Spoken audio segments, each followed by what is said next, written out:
ఈ గుడారాల పండుగ రెండవ రోజు రాత్రి దైవ సన్నిధికి కూడి వచ్చిన ప్రభు బిడ్డలైన మీ అందరికీ ఇమాన్యుయల్ మినిస్ట్రీస్ తరపున మీ అందరికీ ప్రభు పేరిట అందరికీ వందనాలు తెలియజేస్తున్నాను. అందరికీ వందనాలు. మీరు కూడా చెప్పండి. అడిగించుకొని చెప్పించుకోవటం ఏం బాగాల మంచిది. రాత్రి మీ మధ్యలో దేవుని వాక్యం పంచుకోవటానికి దేవుని సహాయం చేశారు. రాత్రి కోటానికి అయిపోయిన తర్వాత నేను వెంటనే వెళ్ళిపోయాను. కొంతమంది నా దగ్గరికి వచ్చి, అయ్యా మీరు చిత్తూరు వస్తున్నారని తెలుసుకొని నగరి నుండి కుప్పం నుంచి మిమ్మల్ని చూడాలని వచ్చాం, మీరేమో పలకరించకుండా వెళ్ళిపోతున్నారు, ఏం బాగాలేదన్నారు. నా దయతో నన్ను క్షమించండి. ఈరోజు కూడా చాలా దూర ప్రాంతాల నుంచి Emmanuel ministries Hyderabad YouTube channel చూసే అనేక మంది బిడ్డలు దూర ప్రాంతాల నుంచి కూడా వచ్చారు. వారందరికీ ప్రభు పేరిట నా శుభాలు తెలియజేస్తూ ఉన్నాను.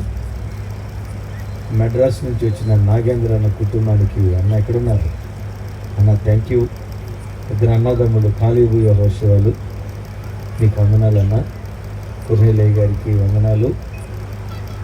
నా స్నేహితుడు కుప్పం నుంచి వచ్చాడు నాగరాజు, థ్యాంక్ యూ. దూర ప్రాంతాల నుంచి ఇంకా అనేక మంది వచ్చారు.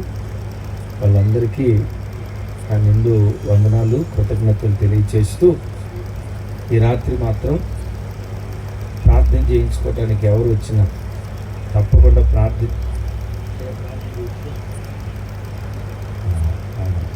ప్రార్థన చేయించుకోవడానికి ఎవరు వచ్చినా కానీ తప్పకుండా ప్రార్థన చేస్తాను.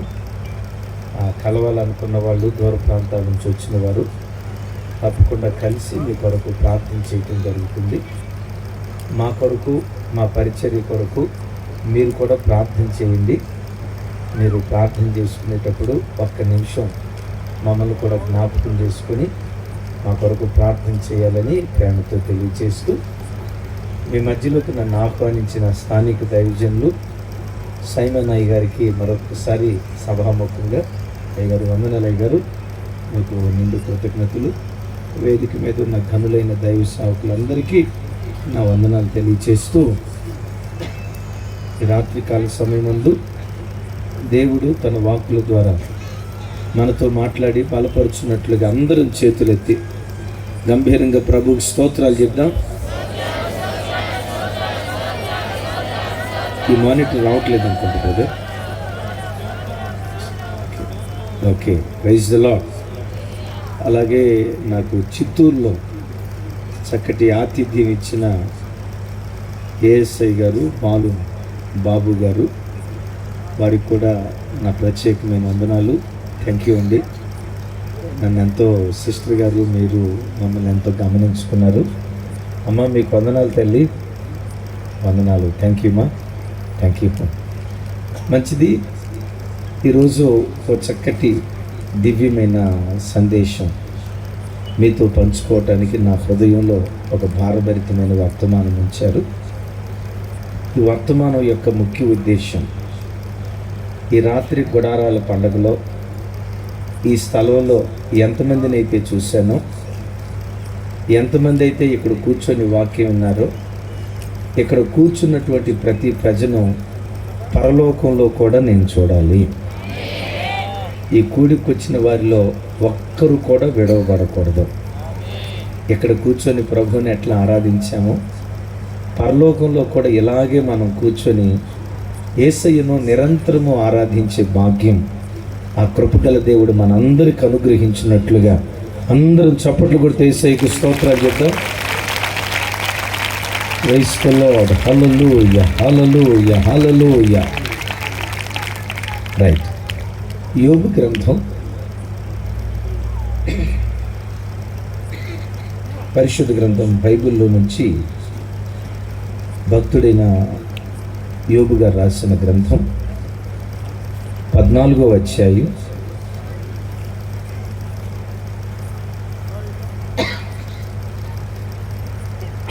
1 10వ వచనం నేను చదువుతాను, నాతో కలిసి అందరూ చెప్పడానికి ప్రయత్నం చేయండి. అయితే నరులు మరణమై కదలలేక పడియుందురు, నరులు ప్రాణము విడిచిన తర్వాత వారు ఏమైపోదురు? యోబు కళ్ళ ముందు కొన్ని మరణాలు జరుగుతున్నాయి. గతంలో ఎన్నో మరణాలు యోబు తన కళ్ళతో చూశాడు. ఎక్కడెక్కడో మరణాలు జరగటం కాదు, తన ఇంటిలోనే తన కడుపును పుట్టిన 7 కుమారులు 3 కుమార్తెలు కళ్ళ ముందు చనిపోవటం యోబు చూసి ఆయన మనసులో ఒక ప్రశ్న, అసలు మరణమైన తర్వాత మనుషులు ఏమైపోతారు? మరణం తర్వాత మరొక జీవితం ఉందా? మరణమే మానవ జీవిత ముగింప అని మరణాన్ని గురించి భక్తుడైన యోబు ఆలోచిస్తున్నాడు. ఒక యోబు మాత్రమే కాదు, ఈ రాత్రి వాక్యం వింటున్న జనులరా, బ్రతికి ఉన్న మనం, సజీవులుగా ఉన్న మనం మరణాన్ని గూర్చి, మరణం తర్వాత జీవితాన్ని గూర్చి ప్రతి మనుషుడు ఆలోచించాలి. ఎందుకు మరణాన్ని గూర్చి ప్రతి మనుషుడు ఆలోచించాలి అంటే, మరణం అనేది అందరికీ సంక్రమిస్తుంది. మరణం ధనవంతుడిని పలకరిస్తుంది, దరిద్రుడిని పలకరిస్తుంది, కోటీశ్వరుణ్ణి పలకరిస్తుంది, కూటికి లేనివాడిని పలకరిస్తుంది, పురుషుల్ని పలకరిస్తుంది. అంటే పలకరించడం అంటే ఏదో వచ్చి అక్క బాగున్నావా అని పలకరించడం కాదు, మరణం ప్రతి ఒక్కరికి సంక్రమిస్తుంది. మరణమును తప్పించుకునే నరుడు ప్రపంచంలో ఎవ్వడూ లేడు. ఈ వాక్యం వింటున్న బిడ్డలరా, నిలవబడి బోధిస్తున్న నేను ఒకానొక రోజు చనిపోబోతున్నాను. ఇది వాస్తవం. నేను మాత్రమే కాదు సుమి, ఈ స్థలంలో ఎంతమంది కూర్చొని వాక్యం వింటున్నారో, ఈ వాక్యం వింటున్న నీవు కూడా ఒకానొక రోజు చనిపోబోతున్నావు. వాయిద్యాలు వాయించిన వాయిద్యకారులే కానీ, నిలవబడి పాటలు పాడిన గాయకులే కానీ, ఈ చక్కటి పిఏ సిస్టమ్ ఆపరేట్ చేస్తున్న ఈ చక్కటి యవన బిడ్డలు కానీ, ప్రతి మనుష్యుడు ఒకానొక రోజు చనిపోబోతూ ఉన్నాడు. మరణాన్ని ఎవ్వడూ తప్పించుకోలేడు. మరణమును దాటి మరణానికి దూరంగా ఎవ్వడూ బ్రతకలేడు. చరిత్ర ప్రారంభమైనది మొదలుకొని జనులారా, మరణాన్ని జయించాలి. అసలు మానవ జీవితంలో మరణమే ఉండకూడదు. మరణము లేని ప్రపంచాన్ని స్థాపించాలని, మరణాన్ని జయించటానికి గొప్ప గొప్ప శాస్త్రవేత్తలు రకరకాల పరిశోధనలు చేశారు. దేని మీద అంటే, మరణానికి ముగింపు పలకాలి, మరణం అనేది భూమి మీద ఉండకూడదు. విచిత్రం, మరణం ఉండకూడదు అని ప్రయత్నం చేసిన వాడు మరణించాడు. మరణం నేటి వరకు మరో రకంగా చెప్పాలంటే అది బ్రతికే ఉంది. నా చిన్నతనంలో అది కథ కాదు కానీ జరిగిన యథార్థ గాథ. పరమానందయ్య అనే ఒక ఆయన పేరు మీరు వినుంటారు. ఏం పేరు ఆయన పేరు? ఆయనకి ఎంతమంది శిష్యులు ఉన్నారు తెలుసా? 12 మంది మీకు? రైట్, తెలిస్తే ఇంకా సంతోషం. ఓసారి పరమానందయ్య గారి దగ్గరికి అనారోగ్యంతో ఆయన స్నేహితుడు వచ్చాడట. చావు బ్రతుకుల మధ్యలో స్నేహితుడు కొట్టుమిట్టాడుతున్నాడు.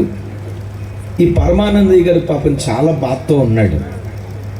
ఈ 12 మంది మహాజ్ఞానులు, తెలివి కలిగిన వాళ్ళు వెళ్ళి, గురువుగారు మీరేంటో చాలా బాధగా ఉన్నట్టున్నారు, నీరసంగా ఉన్నట్టున్నారు, బాధతో ఉన్నారు, మీ బాధకు కలిగిన కారణం ఏమి అని అడిగారు.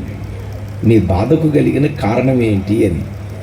వెంటనే ఆయన చెప్పాడంట, నా ప్రాణ స్నేహితుడు వచ్చాడు కదా, నా ప్రాణ స్నేహితుడు చనిపోబోతున్నాడు, మరణించిపోతున్నాడు, నా గుండెల్లో ఉన్న బాధది, నా స్నేహితుని యొక్క మరణాన్ని నా కళ్ళతో చూడలేకపోతున్నాను, నాకున్న దుఃఖం ఇది అన్నారంట. వెంటనే ఆ గురువు గారిని ఆదరించడానికి వీళ్ళు అడిగారంట, గురుగారు మరణించడం అంటే ఏంటి అన్నారంట. మరణించడం అంటే ఏముందిరా, ప్రాణం పోవటం అని చెప్పాడంట. గురువుగారు ప్రాణం ఎట్లా పోద్ది అని అడిగారంట. ప్రాణం పోయేది ఏముందిరా, మనిషికి నవరంధ్రాలు ఉంటాయి, ఈ నవరంధ్రాల్లో ఏదో ఒక రంధ్రం గుండా ప్రాణం పోద్దిరా అని అన్నారంట. ఆ మాట చెప్పి గురువుగారు వెళ్ళిపోయాడో లేదో ఈ 12 మంది శిష్యులు మాట్లాడుకుంటున్నారంట. మనం గురువుగారి యొక్క బాధను మనం తీర్చాలా. స్నేహితుడు చనిపోతున్నాడనే బాధతో ఉన్నాడు కదా, ప్రాణం పోద్దని బాధపడుతున్నాడు కదా, ఆ ప్రాణం పోకుండా మనం కాపాడేటట్లుగా నవరంధ్రాలన్నీ గట్టిగా మూసేద్దాం. నవరంధ్రాలు గట్టిగా మూసితే ప్రాణం పోదు కదా అని పండితులు ఒకరితో ఒకళ్ళు మాట్లాడుకొని అనారోగ్యంతో ఉన్న ఈ పెద్ద ఆయన దగ్గరికి వచ్చి ఒకడు ముక్కు గట్టిగా మూసాడంట.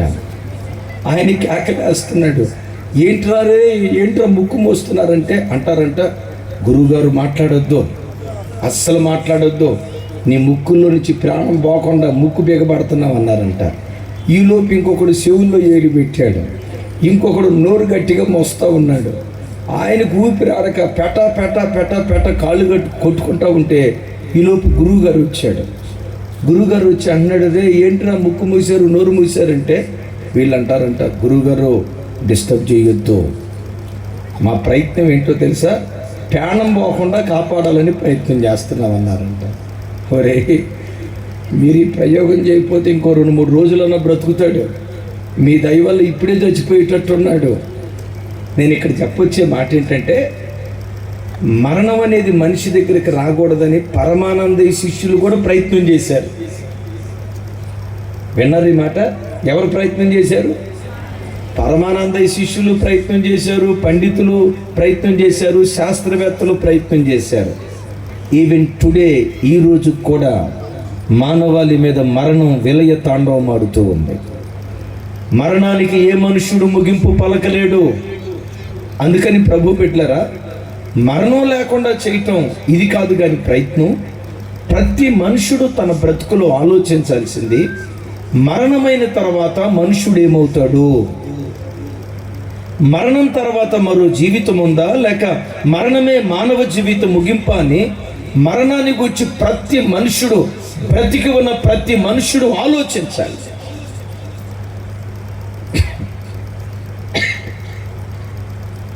మరణం తర్వాత జీవితాన్ని గురించి భూమి మీద బ్రతుకుతున్నటువంటి మనుషులు రకరకాల అభిప్రాయాలు కలిగి ఉన్నారు.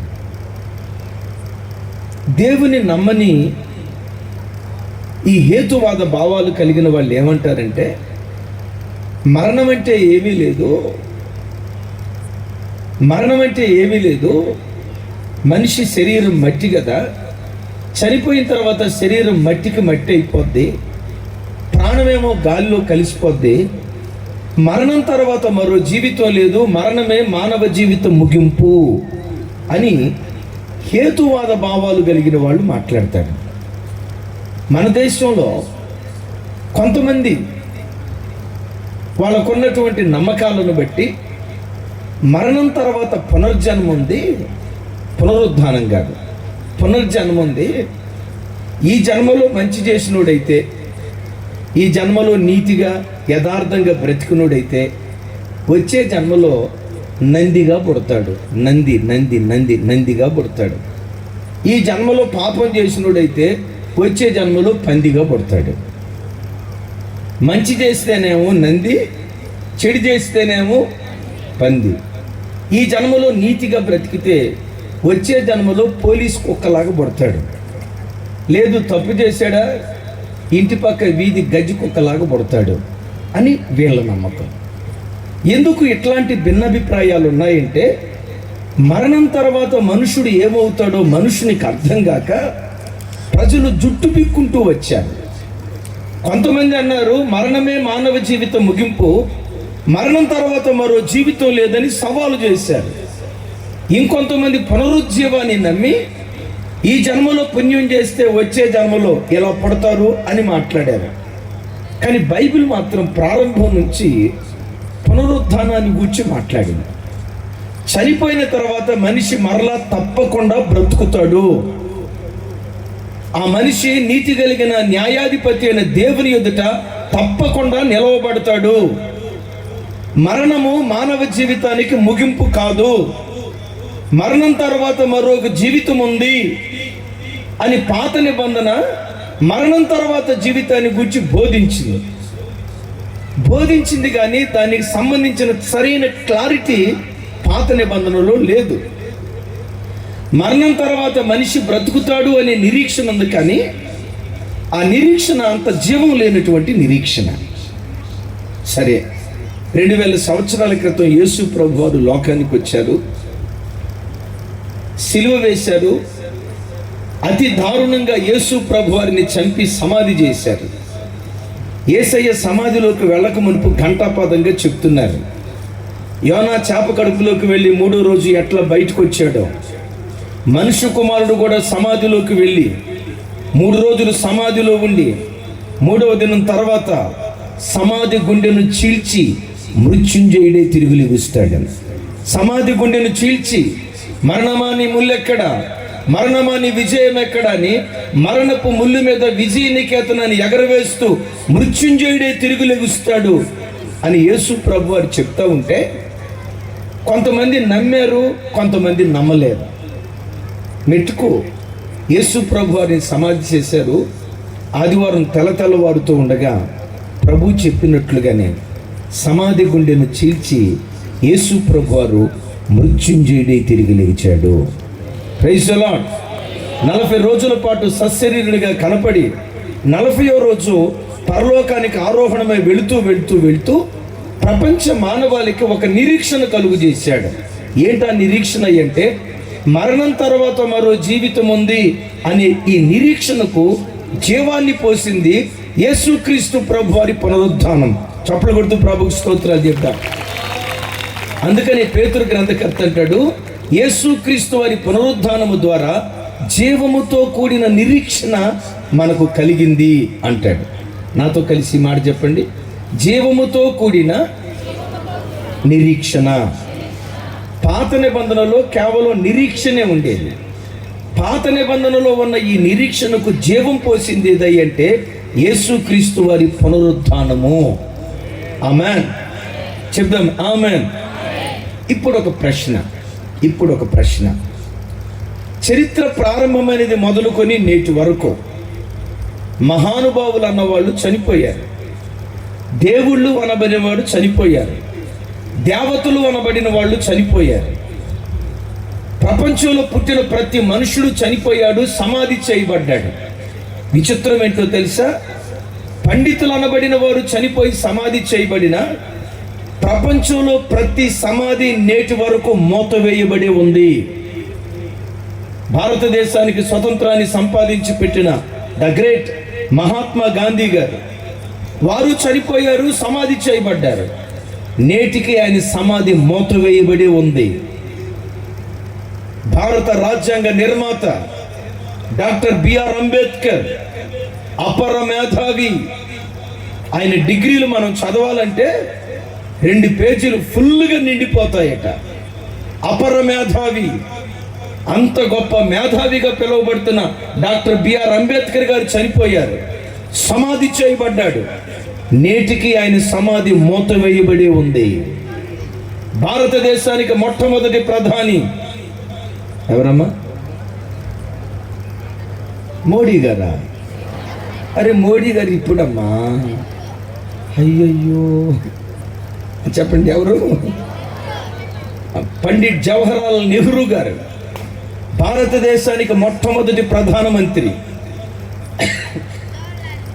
ఆయన చనిపోయాడు, సమాధి చేయబడ్డాడు. ఇప్పటికీ ఆయన సమాధి కూడా మూతవేయబడే ఉంది. అమెరికా దేశ అధ్యక్షుడు, అద్భుతమైన అధ్యక్షుడు అబ్రహాం లింకన్, దక్షిణాఫ్రికా జాతిపిత నెల్సన్ మండేలా, ఆయన చనిపోయాడు, సమాధి చేయబడ్డాడు. ఆయన సమాధి నేటి వరకు మూతవేయబడి ఉంది. ఈ ప్రపంచంలో తెరవబడిన సమాధి కలిగిన వాడు ఒకే ఒక్కడు, ఆయనే మనం ఆరాధించే ప్రభు అయిన యేసుక్రీస్తు వారు. సమాధి గుండెను చీల్చిన వీరుడు, మరణాన్ని జయించిన జయశాలి, మరణమా నీ ముల్లెక్కడ, మరణమా నీ విజయం ఎక్కడని మరణం మీద సవాలు విసిరి మృత్యుంజయుడై తిరిగి లేచిన ఒకే ఒక్క వ్యక్తి మనం ఆరాధించే యేసుక్రీస్తు వారు. చరిత్రకారులు చెప్తారు, మరణమే యేసయ్య ఎదుట మోకరించిందట, మరణమే యేసుక్రీస్తు ఎదుట సాగిలపడిందట. ఆ మరణమే అందట ఏమనో తెలుసా, బాబు ఎవరినైనా బంధించగలుగుతానేమో కానీ నిన్ను నేను బంధించలేనయ్యా. ఎవరినైనా సమాధిలో ఉంచగలుగుతానేమో కానీ నిన్ను సమాధిలో ఉంచటం నా వల్ల కాదు అని మరణమే యేసయ్య ఎదుట మోకరించింది. యేసయ్యను చూసి మన దేశంలో ఒక బాబా కాపీ కొట్టాడు. ఆయనకు కూడా వృద్ధాప్యం వచ్చినప్పుడు శిష్యులందరినీ పిలిచి అన్నాడంట, భక్తులారా మీరేమీ బాధపడద్దు, నేను చనిపోతున్నానని బాధపడద్దు, అందరినీ చేసినట్లుగానే నన్ను సమాధి చేయండి. సమాధి చేసినంత మాత్రాన నేను సమాధిలో ఉంటాను అనుకుంటున్నారేమో, సమాధిలో నుంచి మరలా నేను బయటకు వస్తా. బాబా మీరు బయటకు వస్తారా? తప్పకుండా వస్తా, సమాధిలో నుంచి బయటకు వస్తా. ఒకవేళ సమాధిలో నుంచి బయటకు రాకపోయినా మీరేం బాధపడద్దు, సమాధిలో నుంచే నేను మీకు ప్రత్యుత్తరం ఇస్తానన్నాడంట. విన్నారు ఈ మాట? రెండో మాట ఎందుకు అన్నాడో తెలుసా? రాడని వాడికి తెలుసు కనుక. సమాధిలో నుంచి రావటం తన వల్ల కాదు అన్న సంగతి తనకు తెలుసు కనుక ఊరకనే అట్లా అన్నాడు. సమాధిలో నుంచి బయటకు వస్తా, ఒకవేళ సమాధిలో నుంచి రాకపోయినా మీరేం బాధపడద్దు, నేను సమాధిలో ఉండే మీకు ప్రత్యుత్తరం ఇస్తానన్నాడంట. ఇప్పటికీ ఆయన సమాధి మూత వేయబడి ఉంది. ఈ ప్రపంచంలో తెరవబడిన సమాధి కలిగిన ఒకే ఒక్క ధీరుడు, వీరుడు, జయశాలి మనం ఆరాధించే ప్రభు అయిన యేసుక్రీస్తు. ఇప్పుడు మనం ఒక ప్రశ్న వేసుకుందాం, యేసుక్రీస్తును మరణము ఎందుకు బంధించలేకపోయింది? యేసుక్రీస్తును సమాధి ఎందుకు బంధించలేకపోయింది? మహాత్మా గాంధీ గారిని సమాధి బంధించింది, ఇందిరా గాంధీ గారిని సమాధి బంధించింది, రాజీవ్ గాంధీ గారిని సమాధి బంధించింది, నెల్సన్ మండేలాను సమాధి బంధించింది. లోకంలో దేవుళ్ళు దేవతలు అనబడిన ప్రతి వారిని మరణము బంధించింది. యేసుక్రీస్తు దగ్గరకు వచ్చేసరికే మరణము ఆయనను బంధించలేకపోయింది. అపోస్తల కార్యాల్లో అంటాడు కదా, మరణము ఆయనను బంధించుట, ఫిల్ ఇన్ ద బ్లాంక్స్. గట్టిగా చెప్పాలి, సౌండ్ పెంచాలి మీరు అందరం, కొంచెం గట్టిగానమ్మా. అది రాయబడిన మాట, మరణము ఆయనను బంధించుట అసాధ్యము కనుక అంటాడు. అందరూ నాతో కలిసి చెప్పండి, మరణము ఆయనను బంధించుట, కొంచెం గట్టిగా నాతో కలిసి, మరణము ఆయనను బంధించుట అసాధ్యము కనుక మరణ వేతనల నుండి దేవుడు ఆయనను లేపెను. మరణము ఆయనను బంధించుట అసాధ్యం, మరణం బంధించలేకపోయింది. ఎందుకు? బైబిల్లో మనం వింటాం కదా, పాపము వలన వచ్చు జీతం, చెప్పాలి అంటే మరణానికి కారణం ఏంటి? మరణానికి కారణం ఏంటంటే పాపం. పాపము వలన మనుషునికి మరణం సంక్రమించింది. యేసుక్రీస్తు మరణాన్ని ఎందుకు జయించి తిరిగి లేచాడో తెలుసా? మరణం ఆయనను ఎందుకు బంధించలేకపోయిందంటే యేసుక్రీస్తు పాపము చేయని పరమ పవిత్రుడైన దేవుడై ఉన్నాడు. పాపము ఎరుగని పరమ పవిత్రుడైన దేవుడై ఉన్నాడు. పాపము చేయని పరమ పవిత్రుడైన దేవుడై ఉన్నాడు. ఈ వాక్యం వింటున్న బిడ్డలారా, యేసుక్రీస్తును మరణము బంధించలేకపోవటానికి కారణం ఏంటంటే, అపోస్తులైన పేతురు గారు యేసుక్రీస్తుని గురించి చెప్తూ, నా వైపు చూడండి పర్వాలేదు, ఆయన పాపము చేయలేదు అంటాడు. యోహాను గారు అంటాడు, ఆయన యందు పాపమేమీ లేదు అంటాడు. అపోస్తులైన పౌలు గారు అంటాడు, కొరే బాబు ఆయన పాపం చేయకపోవటం మాత్రమే కాదు, ఆయన యందు పాపం లేకపోవటం మాత్రమే కాదు, అసలు ఈ యేసుక్రీస్తు ప్రభువారు పాపము ఎరుగని పరమ పవిత్రుడైన దేవుడు అంటాడు. ఇంకోసారి చెప్తాను, యేసుక్రీస్తు ప్రభువారిని గురించి పేతురు గారు అంటాడు, ఎవరు? పేతురు గారు అంటాడు, ఆయన పాపము చేయలేదు అంటాడు. ఎవరిని గురించి అన్నారు? యేసుక్రీస్తు వారిని గురించి అపోస్తుడైన పేతురు గారు అన్నాడు. చెయ్యలేదు అని ఎట్లా చెప్తున్నాడు అంటే, యేసు ప్రభు వారిని 3.5 సంవత్సరాలు దగ్గరుండి చూశాడు. యేసు ప్రభు పండుకోవటం చూశాడు, లేవటం చూశాడు, ఒంటరిగా ఉండటం చూశాడు, 10 మందిలో ఉండటం చూశాడు. యేసు ప్రభును దగ్గరగా ఉండి చూసి, నా కళ్ళతో యేసును 3.5 సంవత్సరాలు చూశా, నా చెవులతో ఆయన మాట విన్నా. ఈ 3.5 సంవత్సరాల్లో ఆయన ఎక్కడ పాపము చెయ్యలేదు అంటాడు. నా వైపు చూడండి. ఒక వ్యక్తి మంచోడా కాదా? దగ్గరున్న వాళ్ళు కరెక్ట్గా చెప్పగలుగుతారా? దూరం నుంచి చూసేవాళ్ళు కరెక్ట్గా చెప్పగలుగుతారా? కొంచెం గట్టిగా. దూరంగా చూసేవాళ్ళు, ఊర్లో ఒక సామెత ఉంది, దూరపు కొండలు కదా. అయ్యా, ఎక్కడ కూడా ఉన్నాయి ఈ సామెతలు. దూరపు కొండలు నునుపు అంటారు కదా. దూరం నుంచి చూస్తే ఎవరైనా మంచిగానే కనపడతారు. మా ప్రాంతంలో అందరి చేత మంచి పేరు పొందిన ఒక ఆయన ఉన్నాడు. ఆయన ఒకరోజు వాళ్ళ ఇంటికి నన్ను ప్రార్థన చేయించుకోవడానికి పిలిపించాడు. అందరూ ఆయన పట్టుకొని ఏమంటారో తెలుసా? దేవుడు దేవుడు అనేవాళ్ళు, చాలా మంచోడు అనేవాళ్ళు. సరే, ప్రార్థన చేయించుకోవడానికి పిలిస్తే మేము వెళ్ళాం. నేను మాట్లాడుతూ ఉంటే లోపు మా పాస్టర్ గారు వచ్చి ఆయన భార్యను పట్టుకొని షేక్ హ్యాండ్ ఇస్తా, అమ్మా దేవుడు నీకు భలే మంచి భర్తనిచ్చాడమ్మా, నిజంగా ఎంత మంచి పేరుందోనమ్మా, ఎంత మంచి భర్తనిచ్చాడోనమ్మా దేవుడు నీకు అని మా పాస్టర్ గారు అంటే, ఆయన భార్య అంది, దూరం నుంచి చూస్తే ఆయన అంతే కనపడతాడులే అమ్మా అంది. వినపడలేదా? వినపడినట్టుందమ్మా. ఏమంది అంటే, దూరం నుంచి చూస్తే ఆయన అంతే కనపడతాడులే అమ్మా అంది. అదేంటమ్మా అంతలో మాట పట్టుకొని అంటున్నావు? మన ప్రాంతంలోనే మీ ఆయన దేవుడు అని అంటారు కదా, ఏంటమ్మా అట్లా అంటున్నావు అంటే, అమ్మా ఆయన భాగవతం అంతా నాకు తెలుసు. ఆయనకి చిన్న ఇల్లు ఉంది, పెద్ద ఇల్లు ఉంది. చిన్న సెటప్, పెద్ద సెటప్. యేసు ప్రభు వారు 33.5 సంవత్సరాలు బ్రతికారు. ఈ ఊర్లో చిన్న భార్య చెప్పండి, ఆ ఊర్లో పెద్ద భార్య, ఇక్కడ మధ్యలో భార్య. ఇట్లా ఉంపుడు గత్తెలు నుంచుకున్నవాడు కాదు, రంకు నడిపించినవాడు కాదు, స్త్రీలతో కామ విలాప కార్యక్రమాలు చేసినవాడు కాదు. యేసుక్రీస్తు చూపు పరిశుద్ధం, యేసుక్రీస్తు మాట పరిశుద్ధం, యేసుక్రీస్తు నడవడిక పరిశుద్ధం. ఈ యేసుక్రీస్తు ఎవరో తెలుసా? పాపము చేయని పరమ పవిత్రుడైనటువంటి దేవుడై ఉన్నాడు. చరిత్ర వెతకండి, మత గ్రంథాలు వెతకండి, శాస్త్రాలు వెతకండి.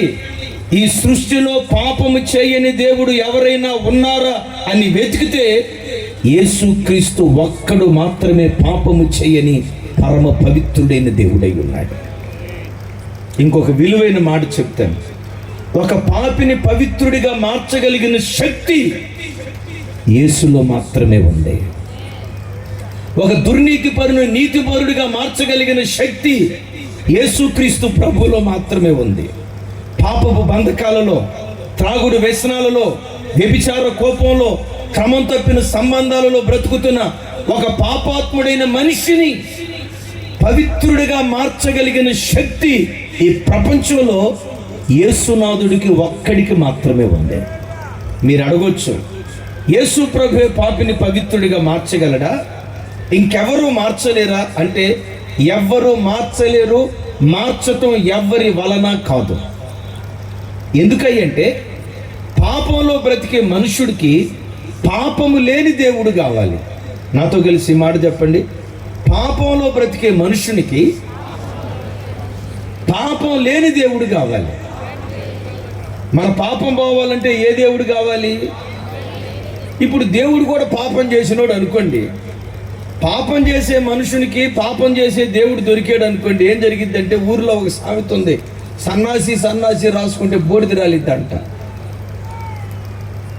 దేవుడు పాపం చేసి, మనిషి పాపం చేసి, ఈ పాపం చేసే మనిషి పాపం చేసిన దేవుడి దగ్గరికి వెళ్తే ఏమీ ఉపయోగం ఉండదు. మానవ పాపాన్ని తొలగించడానికి పాపము లేని దేవుడు మనుషునికి కావాలి. ఆ దేవుడే ఈ రాత్రి మనం ఆరాధించే ప్రభు అయిన యేసుక్రీస్తు వారు. ఆ దేవునికి అందరం చప్పలు కొడుతూ స్తోత్రాలు చెప్దాం. అందరూ నా వైపు చూడండి.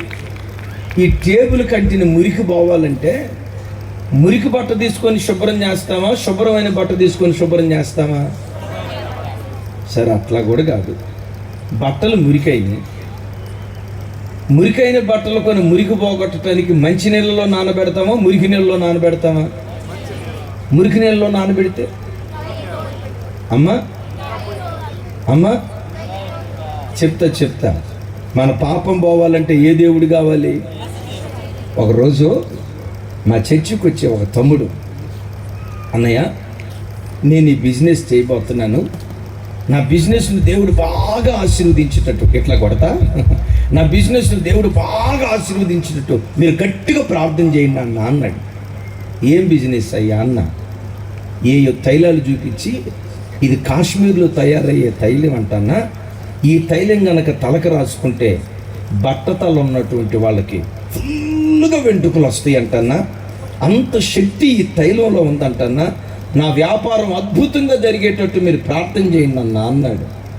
నేను ఆ తమ్ముడు వైపు చూసి, తమ్ముడా ఈ బిజినెస్ ఎవరికైనా సెట్ అయిద్దేమో కానీ నీకు సెట్ కాదు తమ్ముడా అన్నాడు.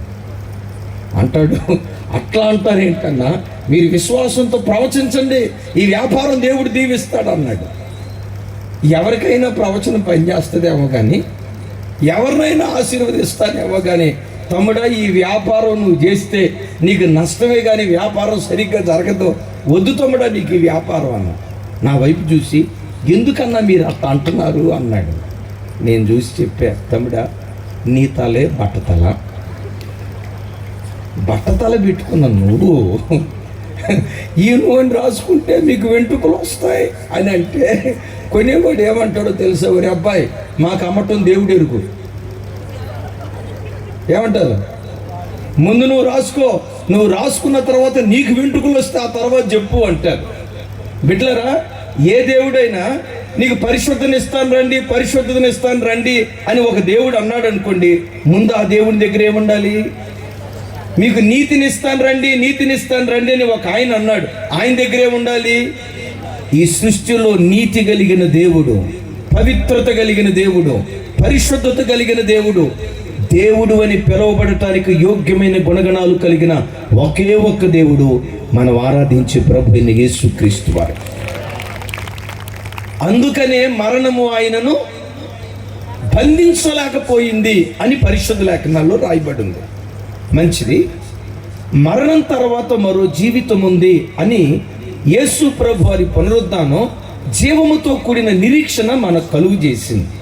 ఇప్పుడు ప్రశ్న ఏంటంటే, చనిపోయిన తర్వాత మనిషి పునరుద్ధానుడై లేచేటప్పుడు ఎలాంటి శరీరంతో లేస్తాడు? అలాంటి శరీరాన్ని మనం స్వతంత్రించుకోవాలంటే ఈ శరీరంతో ఉన్నప్పుడు మనం ఏం చేయాలి?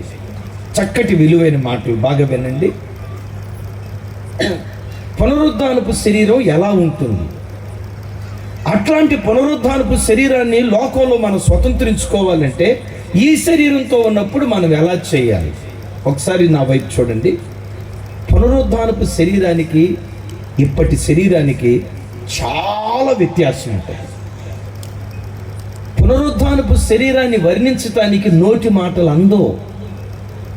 అది ముగ్ధ మనోహరమైనటువంటి రూపం, వర్ణన కందనిటువంటి రూపం. ఆ పునరుద్ధానపు శరీరాన్ని ప్రపంచంలో ఏ వ్యక్తి వివరించలేడు, వర్ణించలేడు. మెట్టుకు క్లుప్తంగా 2 మాటలు చెప్తాను. గొంగళి పురుగు ఉంది. గొంగళి పురుగు చూపుకు ఎట్లా ఉంటుందమ్మా? అసహ్యంగా ఉంటుంది. గొంగళి పురుగు చనిపోయిన తర్వాత ఆ గొంగళి పురుగులో నుండి అద్భుతమైన రంగులతో కూడిన సీతాకోక చిలుక ఎగురుకుంటూ వెళ్ళిపోతాయి. అసలు గొంగళి పురుగుకు సీతాకోక చిలుకకు ఏమైనా సారూప్యం ఉంటుందా? గొంగళి పురుగు అసహ్యంగా ఉంటుంది, సీతాకోక చిలుక బహు అందంగా ఉంటుంది. మృతుల పునరుద్ధానం కూడా అట్లాగే ఉంటుంది. యేసయ్యకు మహిమ కలుగును గాక. మృతుల పునరుద్ధానం ఎట్లా ఉంటుందో ఇంకా చెప్పాలి అంటే నా వైపు చూడండి.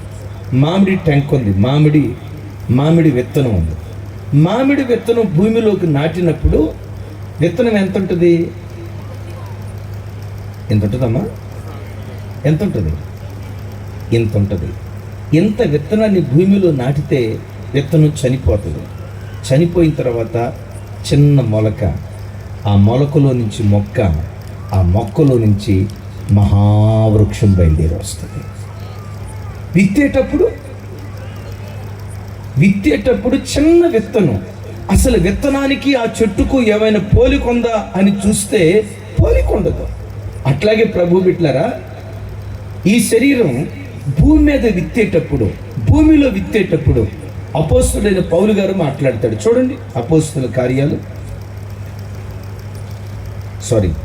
కొరింథీయులకు రాసిన మొదటి పత్రిక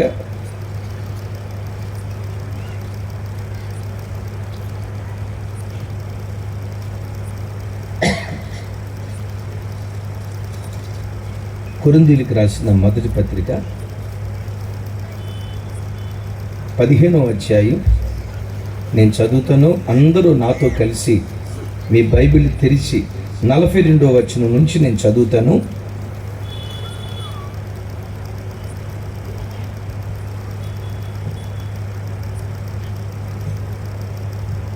అందరూ నాతో కలిసి. మృతుల పునరుద్ధానమును అలాగే శరీరము క్షయమైనదిగా వెత్తబడి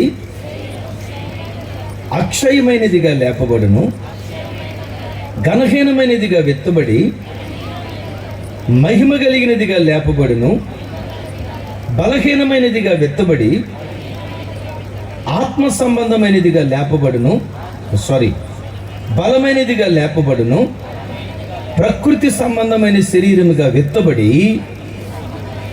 ఆత్మ సంబంధమైన శరీరముగా లేపబడును. అందరూ నా వైపు చూడండి. ఈ శరీరానికి ఉన్న 4 గుణాలు. ఇది క్షయమైపోయే శరీరం, ఇది ఘనహీనమైన శరీరం, ఇది బలహీనమైన శరీరం, ఇది ప్రకృతి సంబంధమైన శరీరం. ఈ శరీరాన్ని సమాధిలో పెట్టిన తర్వాత మృతుల పునరుద్ధానాన్ని ఇది తిరిగి లేచేటప్పుడు క్షయమైపోయే ఈ శరీరం అక్షయమైన శరీరంగా లేపబడుతుందట. ఘనహీనమైన ఈ శరీరం మహిమ కలిగిన శరీరంగా లేపబడుతుందట. బలహీనమైన ఈ శరీరం బలమైన శరీరంగా లేపబడుతుందట. అంటాడు, ప్రకృతి సంబంధమైన ఈ శరీరం ఆత్మ సంబంధమైన శరీరంగా లేపబడుతుందట. క్రైస్తవులారా, ప్రతి క్రైస్తవుడు తన బ్రతుకులో ఎవరైనా నీ దగ్గరకు వచ్చి అయ్యా నీకేం కావాలి అని నిన్ను ఎవరైనా అడిగితే నీ నోట ఉండాల్సిన ఒకే ఒక్క మాట, అయ్యా నీకేం కావాలి అని ఎవరైనా నిన్ను అడిగితే నీవు అనాల్సిన మాట, ఏ విధము చేతనైనా మృతులలో నుండి నాకు పునరుద్ధానం కలగాలి, ఆయనను ఆయన బలాన్ని ముఖాముఖిగా చూడాలి, పరలోకాన్ని చేరి ప్రభుతో యుగాయుగాలు బ్రతకాలని ప్రతి క్రైస్తవుడు తన బ్రతుకులో యేసుతో బ్రతకాలి, పరలోకంలో మహిమాయుక్తమైన దేహంతో పరలోకంలో ప్రవేశించాలని ప్రతి వ్యక్తి పరలోక కాంక్షతో దేవుని సన్నిధిలో బ్రతుకుదురుగాక. చప్పట్లు కొడుతూ ప్రభుకు స్తోత్రాలు చెప్దాం గట్టిగా, హల్లెలూయా. ఎందుకు పరలోకాన్ని మనం కోరుకోవాలి, మృతుల పునరుద్ధానాన్ని కోరుకోవాలి అని అంటే, చూడండి, ఈ శరీరము క్షయమైపోయే శరీరం. మృతుల పునరుద్ధానపు దినాన దేవుడు ఇవ్వబోయే శరీరం ఉంది చూసారా, అక్షయమైన శరీరం. క్షయత అంటే తుప్పు పట్టిపోవటం. ఇనుముంది, అట్లా ఓపెన్ ల్యాండ్లో వేస్తే ఆ ఇనుముకి మంచుబడి వర్షబడి ఇనుము తుప్పు పట్టిపోయి బలహీనం అయిపోతుంది కదా. ఈ శరీరం ఉంది కదా, ఎంత తిన్నా ఎన్ని ఆరోగ్య జాగ్రత్తలు తీసుకున్నా వయసుతో పాటు ఈ శరీరము క్షయమైపోతుంది. వయసుతో పాటు ఈ శరీరము క్షయమైపోతుంది. మరొకసారి, వయసుతో పాటు ఈ శరీరము. ఇప్పుడు నా వయసు 47 సంవత్సరాలు. నాగేంద్ర బాబు అన్నను చూస్తే కుర్రోడ్లాగే ఉన్నాడు. నాకు ఇప్పుడు 47 సంవత్సరాలు. 17 సంవత్సరాల వయసులో లేడి పిల్లలాగా పరిగెత్తేవాడిని. ఇప్పుడు పరిగెత్తుదామని అనిపించిన కుదరదు. ఒకప్పుడు నా తల నిండా వెంట్రుకలు ఉండేవి, నల్లగా ఉండేవి. నేను పాలిటెక్నిక్ ఇంజనీరింగ్ చదివేటప్పుడు పాలిటెక్నిక్ చదివేటప్పుడు తల మీద ఎన్ని ప్రయోగాలు చేశానో. జుట్టు ఇట్టా అనేవాడిని, ఎన్ని రింగులు తిప్పేవాడినో. ఒకప్పుడు నల్లగా ఉండేది జుట్టు, ఇప్పుడు చూడండి క్షయమైపోయింది, తెల్లగా అయిపోయింది. ఒకప్పుడు నాకు 2 కళ్ళు ఉండేవి,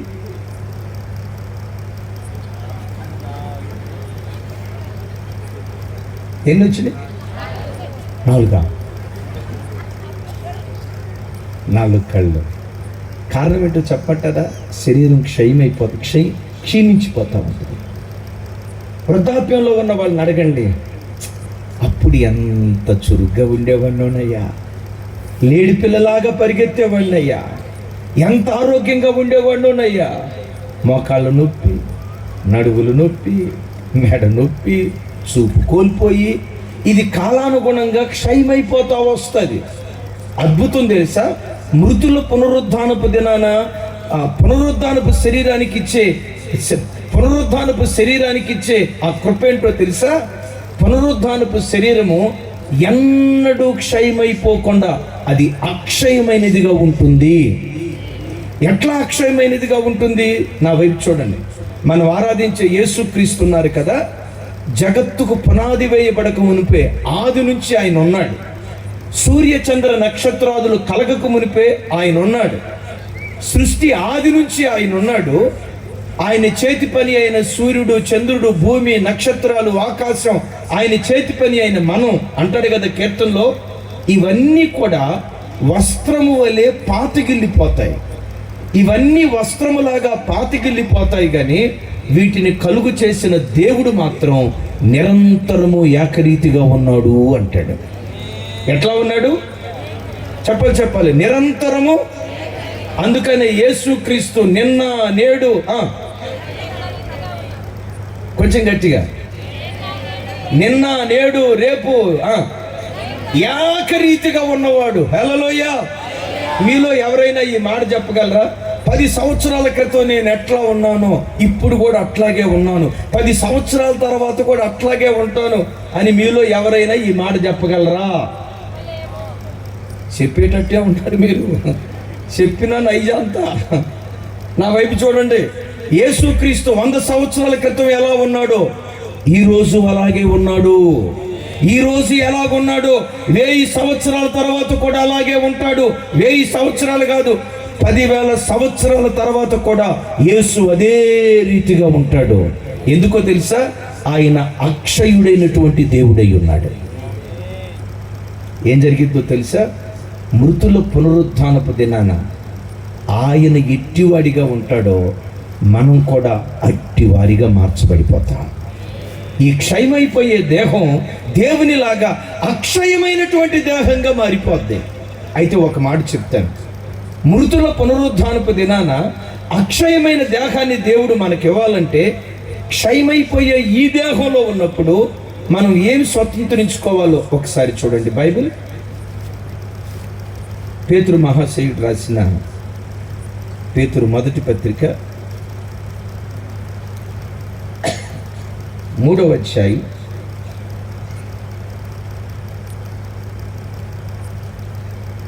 3వ వచనం 4వ వచనం నేను చదువుతాను, నాతో కలిసి అందరూ చెప్పండి.